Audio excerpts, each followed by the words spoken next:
Fire అంటే ఏంటి? Fire రెండు రకాలు. ఒకటేంటి? కాల్చేస్తుంది. అదే అగ్ని వంట వండుకోవచ్చు, మనకు సహాయపడుతుంది. చెత్త అంతా కాల్చేస్తుంది, అగ్నితో ఏదైనా చేసుకోవచ్చు. కానీ అదే ఫైర్ మన ప్రాణం తీసేస్తుంది. సముద్రం అంత ఫైర్ ఉంది, సముద్రం అంత కృపన్నట్టు లెక్క. అది మనల్ని కంసాలి అగ్ని వంటి వాడైంది. He's refiners fire. ఎంత అగ్ని ఉన్నా చూడు, ఆయన మనం కాల్చగలడు, చంపేయగలడు. గుర్తుంచుకోవాలి, మనం ఆటలాడితే ఏమైనా చేయగలడు. ఆ అగ్ని దగ్గర మనల్ని కాల్చబడ్డానికి మనం ప్రయత్నం చేయలేంది. ఇక్కడికి వస్తున్నప్పుడు ప్రభువా నన్ను కాల్చు, అణువణువు కాల్చు, ఇంకా నాకు తెలియకుండా ఏమేమి ఉన్నదో అంతా కూడా నన్ను కాల్చి పడేసేయి. ఎందుకంటే ఫైర్ అనేది ఇంకోటి ఏంటంటే జడ్జిమెంట్, తీర్పు. ఆయన కనికరం గలవాడే, ప్రేమ గలవాడే, తీర్పు తీర్చే దేవుడు. ఫైర్ అనేది కంప్లీట్గా దహించేసేసి అసలు నీలో దేంతో కడుతున్నావో నీకు చూపిస్తుంది. నీకు బంగారం, వెండి, ఈ లోహములతో కడితేనేమో అగ్ని వచ్చి కాల్చినప్పుడు అది నికరంగా నిలుస్తుంది. చెత్తతోనూ కొయ్యకాలుతోనూ అనవసరమైన వాటన్నిటితోటి నువ్వు కట్టుకుంటే నీ జీవితాన్ని మొత్తం దహించబడిపోయి ఏమీ ఉండదు అక్కడ. సో అగ్నితో మనం ఆటలాడుతున్నాం, ప్రార్థన చేస్తున్నాం, ప్రభా నీ అగ్నితో కాల్చండి అంటున్నాం. కానీ ఆయన సన్నిధిలోకి వచ్చి మనం పశ్చాత్తాపడటం లేదు, పూర్తిగా ఆయన సన్నిధిలో విడమర్చి చెప్పుకోవడం లేదు. నన్ను కాల్చు ప్రభా అంటున్నాం, కానీ మనం సరి చేసుకోవడం లేదు. దేవుడు టైం ఇస్తున్నాడు. ఆమెకు నేను సమయం ఇచ్చి తిని. ఫైర్ దగ్గరే ఉంది, సంఘంలో చేసే ప్రార్థన వల్ల ఫైర్ దగ్గరే ఉంది, కానీ మేము ఒప్పుకోవడం లేదు. నేను సరి చేసుకోని అంటున్నాను. సహోదరి, దేంట్లో నువ్వు సరి చేసుకోవడానికి వెనకాడుతున్నావు. ఇంకా నాకు టైం ఉందని అనుకుంటున్నావు, కానీ ఇక్కడ ఏమంటున్నాడు చూడండి, నేను దాన్ని మంచం పట్టించదను. అంతవరకు ఎందుకు మనకి? ఆయన మాట్లాడుతున్నప్పుడే, ఇటువంటి కూటముల్లో ఆయన మనకు హెచ్చరికలు చేస్తున్నప్పుడే, సమయం ఇచ్చినప్పుడే, ఆయన సమయం అంటే కృప ఇస్తా ఉన్నాడు. అకస్మాత్తుగా జడ్జిమెంట్ వస్తుంది. ఫైర్ అంటే జడ్జిమెంట్కి తార్కాణం, అది తీర్పునకు. అకస్మాత్తుగా తీర్పు వచ్చిందంటే నువ్వు తప్పించుకోలేవు. దానిని నేను మంచం పట్టించేదను. ఆయన మంచం పట్టించాడంటే మనకెవరికి వశం కాదు, ఆయన మంచం పట్టిస్తుంది. అంతవరకు ఎందుకు మనకి? టైం ఇచ్చినప్పుడే ఏ విషయాల్లో జాగ్రత్తగా ఉండాలో, ఏ విషయాల్లో దూరంగా ఉండాలో, ఏ విషయాల్లో మనం మెలకుగా ఉండాలో ఆ విషయాల్లో మెలకుగా ఉండి, ప్రభా నేను సరి చేసుకుంటాను. నీవు కోఆపరేట్ చేయకపోతే నేను ఎలా దహిస్తాడు ఆయన? నీకు ఇచ్చిన సమయమును వాడుకొని, ప్రభా నన్ను క్షమించు, అకస్మాత్తుగా ఈ తప్పు జరిగిపోయింది, ఇక నేను ఆ తప్పు చెయ్యను అని నీవు సరి చేసుకుంటేనే తప్ప. ఏ చిన్నది లోటు కనబడినా ఆయన చూపిస్తాడు. ఒకవేళ ఇంకా నువ్వు సినిమాకి అలవాటు అయ్యాము, ఇంకా తెలియకుండా ఏదో కొంత చూస్తున్నామేమో, బాగా అలసిపోయాను అని ప్రార్థన మానేస్తాం. నువ్వు ప్రార్థన చేయకపోతే ఎలా రక్షించబడతావు? ప్రార్థన చేయువాడే రక్షించబడను. నేను ప్రార్థన చేయను, నేను ఎలాగ రక్షణ పొందుతాను? చేయను అంటే నీకు రక్షణ వద్దు, పరలోకం వద్దు, ఆయనతో సహవాసం వద్దు, ఆయన ఇచ్చే ఉచితంగా ఇచ్చే శాంతి వద్దు, నాకు ఏది అవసరం లేదు, నా జల్సా నాకు కావాలి అంటే ఎట్లాగా? ఈ సమయంలో అయినా, ఇప్పుడు ఈ వాక్యాలు వింటున్నప్పుడైనా, ప్రభువా నన్ను దర్శించు. హెబ్రీయులకు రాసిన పత్రిక 12వ అధ్యాయం 29వ వచనం, మన దేవుడు దహించు అగ్ని అయి ఉన్నాడు. ఈ వాక్యం అంతా దేవునిదే. ఈ వాక్యం చదువుతున్నాడు, వాక్యమని దహించేస్తుంది. కొంతమంది వాక్యం వింటున్నప్పుడు ఏదో కాల్చేస్తున్నట్టు, అగ్ని లోపల ప్రవేశించి నీలో ఉన్న మస్టు తగరం కాల్చివేస్తున్నట్టు ఉంటుంది. ఒక ఆయన వాక్యం వింటున్నాడు. భీమవరంలో మీటింగ్ పెట్టాను నేను, ఆయన వరంగల్ నుంచి వచ్చాడు. నేను వాక్యం చెప్తున్నప్పుడు అతడు అకస్మాత్తు ఇక్కడి నుంచి వాక్యం చెప్తున్నప్పుడు అగ్ని కనబడిందంట. అగ్ని కనబడి ఎలా తప్పు మీటింగ్ అయిన తర్వాత చెప్తున్నాడు, మీరు మాట్లాడుతున్నప్పుడు అగ్ని వచ్చినంత తాకింది. సో ఈ మాటలు మనం వింటున్నప్పుడు నువ్వు తప్పుకోవడం కాదు కానీ కాల్చమని చెప్పాలి. భయం వేసింది అతను.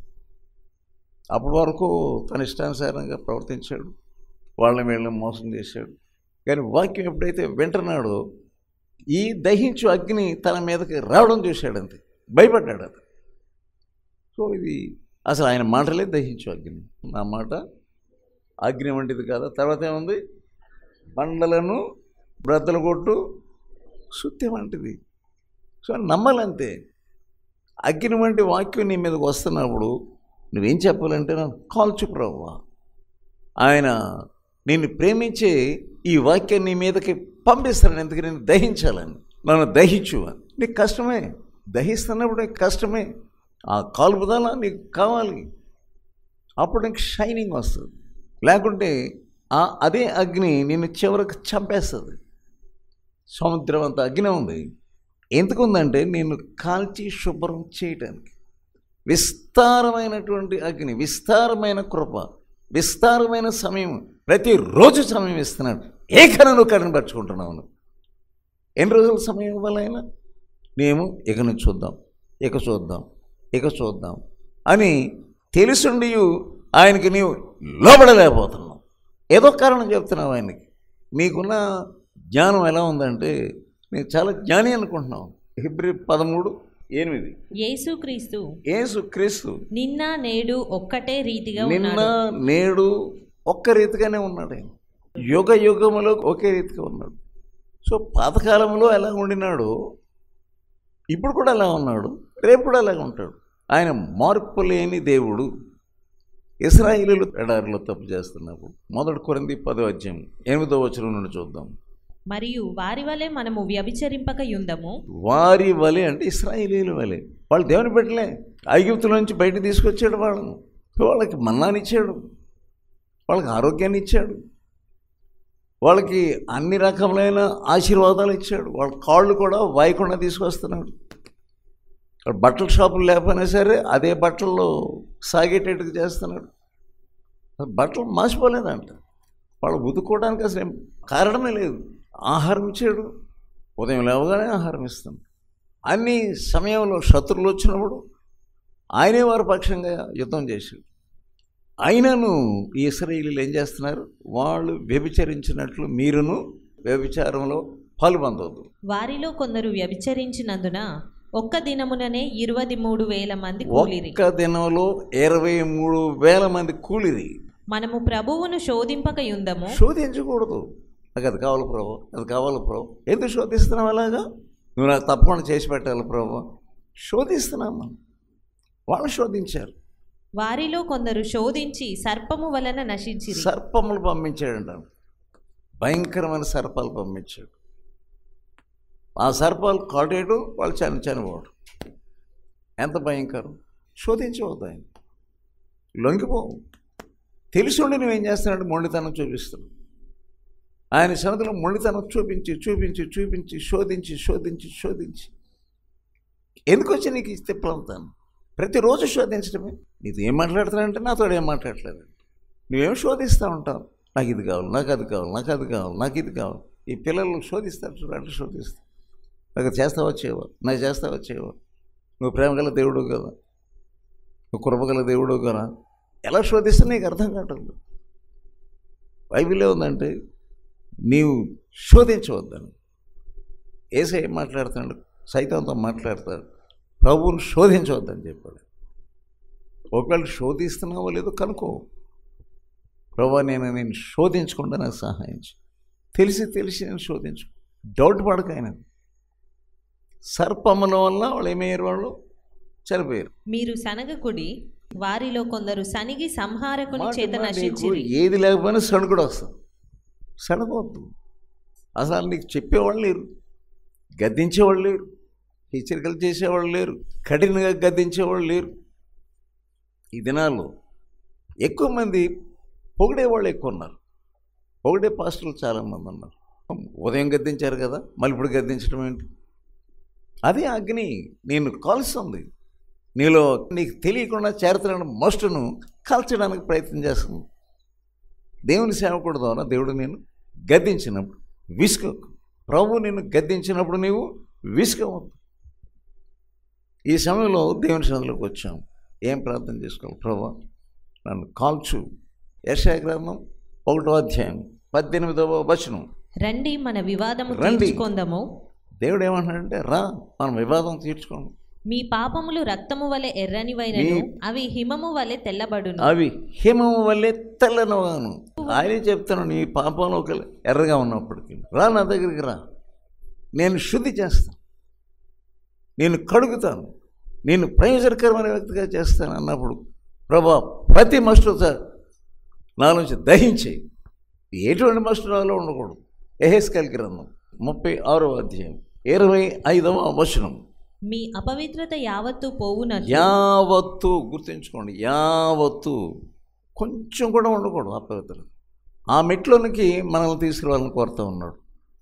ఆయన ఏదైతే కోరుతున్నాడో మీ మైండ్ దానికి వ్యతిరేకంగా ఉంది. అంత పవిత్రత వద్దు ప్రభు, నేను తట్టుకోలేను అంటున్నాను. కొంచెం అన్న అపవిత్రత ఉండకపోతే ఎట్లాగా? ఫుల్గా పవిత్రతగా ఉండాలంటే మాకు కుదరదు. ఈ సమయంలో మనకు కావాల్సింది అదే. ఎందుకంటే చుట్టూ సముద్రం అంత అపవిత్రత ఉంది. పూర్తిగా మనల్ని పవిత్రులుగా అయితేనే కానీ ఈ యుగంలో మనం ఈ సాతాను యొక్క పరిస్థితులను తట్టుకోలేము. ఎటు వెళ్ళినా అపవిత్రత. కనుక మీ మీద నా శుద్ధ జలమును నేను చల్లుతాను, పరిశుద్ధాత్మను పంపిస్తాను. మీ విగ్రహముల వలన మీకు కలిగిన అపవిత్రత అంతయు, విగ్రహముల వలన వచ్చిన అపవిత్రత అంతయు తీసివేసేదను. ఆయన అంటున్నాడు, రా నేను తీసేస్తాను, కాల్చేస్తాను. ఆయన దేనిని పోలి ఉన్నాడు? కంసాలిని పోలి ఉన్నాడు. ఆయన దగ్గర అగ్ని ఉంది, ఆయన కూర్చొని ఉన్నాడు. ఆయన కూర్చొని ఉంటే నువ్వు కూర్చోలేకపోతున్నావు. ఆయన నీ కళ్ళ ద్వారా వచ్చిన అపవిత్రత, సినిమా పాటల ద్వారా వచ్చే అపవిత్రత, సినిమాలు చూసి వచ్చిన అపవిత్రత, ఎవరినో చూసి నీకు వచ్చిన భావములు, ఇవన్నీ యావత్తును తీసి అవతలపడేస్తాను. నువ్వు కూర్చోకుండా అటు ఒక గంతు ఇటు ఒక గంతు వేస్తే దేవుని సన్నిధిలో ఎలాగ నిన్ను కాలుస్తాడు, ఎలాగ నిన్ను పవిత్రపరుస్తాడు. ఆయన రమ్మంటున్నాడు. నువ్వు పవిత్రాలు అయిపోతే ఇక దేనికి నువ్వు భయపడవు. నీ భయం ఎందుకు వస్తుందంటే పూర్తిగా పవిత్రాలు అవ్వడానికి ఇష్టం లేదు. పూర్తిగా పవిత్రాలు అయిపోయిన తర్వాత అవతల వాళ్ళని చంపేస్తానని నువ్వు భయపడవు. చంపేసే అంటావు, ఎందుకంటే నువ్వు పవిత్రాలు అయి సిద్ధంగా ఉన్నావు కనుక. మత్తయి సువార్త 5వ అధ్యాయం. హృదయ శుద్ధి గలవారు ధన్యులు, దేవుని చూచెదరు. నువ్వు చూస్తావు, ఆయన తప్పకుండా నీ దగ్గరికి వస్తాడు. దేవుడు నిన్ను శుద్ధీకరించాలని కోరుతా ఉన్నావు, పూర్తిగా శుద్ధీకరించాలని కోరుతా ఉన్నావు. ఆయన కనికరం కలిగినటువంటి దేవుడు. ఆయన నామంలోనే కనికరం ఉన్నది. మోషేతో ఏమంటున్నాడంటే దేవుడు, నిర్గమకాండం 34వ అధ్యాయం 5వ వచనం. మేఘములో యెహోవా దిగి అక్కడ అతనితో నిలిచి యెహోవా అను నామమును ప్రకటించెను. అతని ఎదుట యెహోవా అతని దాటి వెళ్ళుచు, యెహోవా కనికరము, దయ, దీర్ఘశాంతము, విస్తారమైన కృపా సత్యములు గల దేవుడైన యెహోవా. పూర్తిగా నశించిపోకుండా ఆయన నామములో ఉన్నటువంటి అర్థం చూడండి. ఆయన నామమును ప్రకటించాడు. యెహోవా అంటే ఏంటి తెలియపరుస్తుంది. విస్తారమైన కృప, కనికరము, దయ, దీర్ఘశాంతుడు. ఇటువంటి దేవుణ్ణి మనం శోధించడం ఎందుకు? ఇటువంటి దేవునిని మనం ఆయన హెచ్చరిస్తున్నాడు, గద్దిస్తున్నాడు, వెనకెళ్ళటం ఎందుకు? సడుక్కోవటం ఎందుకు? ఏ దేవుడు లేడు ఇంత దయగలిగినటువంటి దేవుడు. విస్తారమైన దయ, విస్తారమైన కనికరం. ఈరోజు నువ్వు బ్రతికి ఉన్నావు, అదేం చూపిస్తుందంటే విస్తారమైన కనికరం, విస్తారమైన దయ. అందుకు నువ్వు బ్రతికి ఇక్కడ కూర్చొని ఉన్నావు. నిన్ను ఎప్పుడో చంపేసేయాలి అసలు. ఎందుకంటే ఎన్నిసార్లు దయ చూపిస్తున్నావు? 1, 2, 3, 4.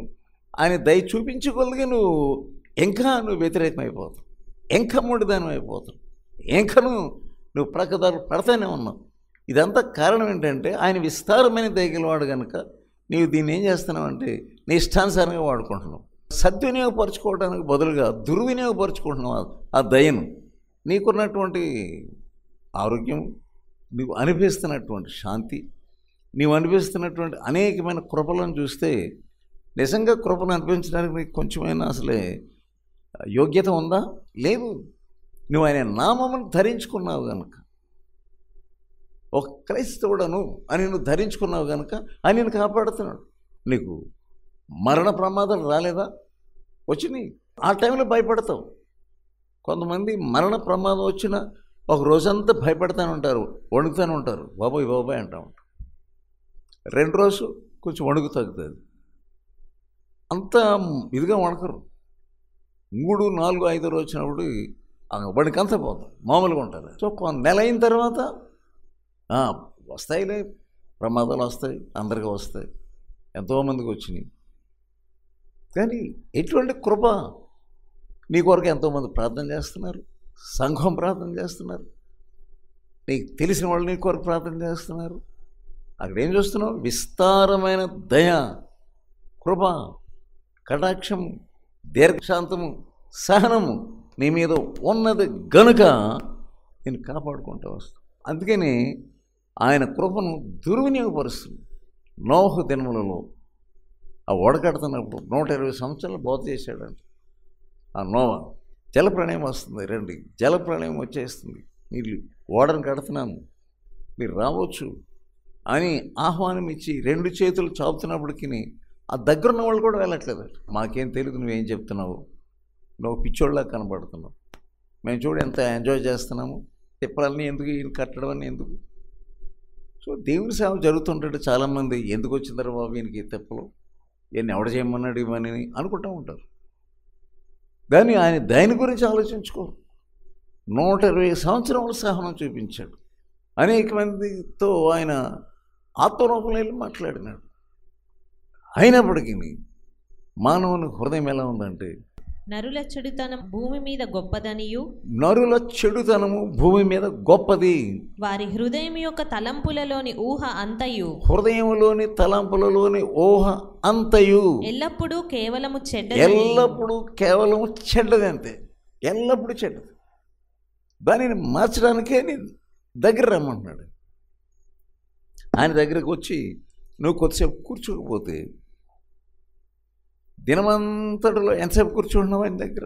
24 hours నీకు దేవుడు ఇచ్చే సమయం, కనీసం 1 hour కూర్చోలేకపోతున్నావు, 1 గంట కూర్చోలేకపోతున్నావు. అసలు కూర్చోవలసింది ఎంత?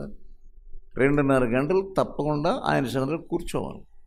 ఉదయం 1 గంట, సాయంకాలం 1 గంట, మధ్యాహ్నం 1 అరగంట దేవుని సన్నిధిలో ఒంటరిగా కూర్చొని దేవుడిచ్చిన సమయంలో, ప్రభువా నా హృదయాన్ని మార్చు, నా హృదయంలో ఉన్న మస్టును తాను కాల్చివేయి, నువ్వు కంసాలి అగ్ని వంటి వాడవు కదా, నువ్వు మార్పు లేని దేవుడవు కనుక నాకు సహాయించి, నీ దయ, నీ కృప, నీ కటాక్షం నా మీదకి రానిము ప్రభువా అని నువ్వు బతిమానుకోకపోతే ఎట్లాగా? ఎంత మంచి దేవుడు నిన్ను ఈ సమయంలో కూడా జాలిగానే చూస్తున్నాడు. యెషయా గ్రంథం 30వ అధ్యాయం 18వ వచనం. ఆయన నీ కొరకు ఎందుకు నేను చంపకుండా ఉన్నాడు అంటే, మీ యందు దయ చూపవలెనని, నీ యందు దయ చూపవలెనని యెహోవా ఆలస్యం చేయుచున్నాడు, యెహోవా ఆలస్యం చేస్తున్నాడు, మిమ్మును కరుణింపవలెనని, మిమ్ములను కరుణింపవలెనని ఆయన నిలువబడి ఉన్నాడు. ఆయన నిలబడి ఉన్నాడు. అయ్యో నేనేమన్నా ఉగ్రత చూపిస్తే నాశనం అయిపోతాడు, లేకుండా ఈమె నాశనం అయిపోతుంది, ఇక దాన్ని దుర్వినియోగపరుస్తున్నాడు. ఆయన దయగలవాడు, ఆయన ప్రేమ గలవాడు, ఆయన కటాక్షం కలిగిన వాడు అనుకుంటానే జారిపోతున్నావు. ఆయన కటాక్షం గలవాడు కనుకనే త్వరగా మారాలి, త్వరగా ఆయన సన్నిధిలో తగ్గించుకోవాలి. ఇంకా ఏమైనా మస్ట్ తరుణాలు నిలిచి ఉంటే ప్రభువా నాకు సహాయించి. 24వ కీర్తన 3వ వచనం. యెహోవా పర్వతమునకు ఎక్కదగిన వాడెవడు, ఆయన పరిశుద్ధ స్థలంలో నిలవదగిన వాడెవడు. ఆయన కటాక్షం కలిగిన వాడు గనుక నేను పరలోకాన్ని తీసుకెళ్ళిపోతాడు అనుకుంటున్నావా? ఆ పర్వతానికి వెళ్ళిపోతాను. ఆయన పర్వతం మీదకి ఎవరు వెళ్ళగలరు? వ్యర్థమైన దాని యందు మనసు అది పెట్టకై, నువ్వు దేని మీద మనసు పెట్టుకున్నావో అది వ్యర్థం. వ్యర్థమైన దాని మీదేమో మనసు పెట్టుకున్నావు, నాకు ఎలాగైనా అది కావాలి, నాకు ఎలాగైనా అది కావాలి. అది వ్యర్థమా కాదా కూడా నీకు అర్థం కాదు. అంత బ్లైండ్ అయిపోతున్నావు, అంత గురిటివాడు అయిపోతున్నావు. ఎంతకాలం వ్యర్థమైన దాని మీద మనసు పెట్టుకొని టైం అంతా గడిపేస్తూ ఉంటాను. వ్యర్థమైన దాని మీద మనసు పెట్టకయ్యు, ఇంకా కపటముగా ప్రమాణము చేయకయు, కపటముగా ప్రమాణం చేయడం ప్రభా ఇక నుంచి నేను లోపడిపోతాను. అదే కపటమైన ప్రమాణం అంటే. ఇక డిసెంబర్ 31 వచ్చేటప్పుడు ఇక నుంచి ఎప్పుడు కూడా నేను ఇలా చేయను ప్రభు అని డిసెంబర్ 31 రోజున ఎంతమంది కపట ప్రమాణాలు చేస్తారు. జబ్బు రాగానే ప్రభు ఇక నుంచి నేను ఈ తప్పు పని చేయను ప్రభు. ప్రమాదం రాగానే ప్రభు నేను జాగ్రత్తగా ఉంటాను. ఏ కపటమైన క్రైస్తవులు చేసే కపటమైన ప్రమాణాలు. పెద్ద మీటింగ్లు అవగానే ఓరమని ఏడుస్తారు, పెద్ద పెద్ద అరుపులతో ఏడుస్తారు, అయ్యో అయ్యో అయ్యో అని. 4వ రోజున ఆ ప్రమాణాలన్నీ ఎగిరిపోతాయి.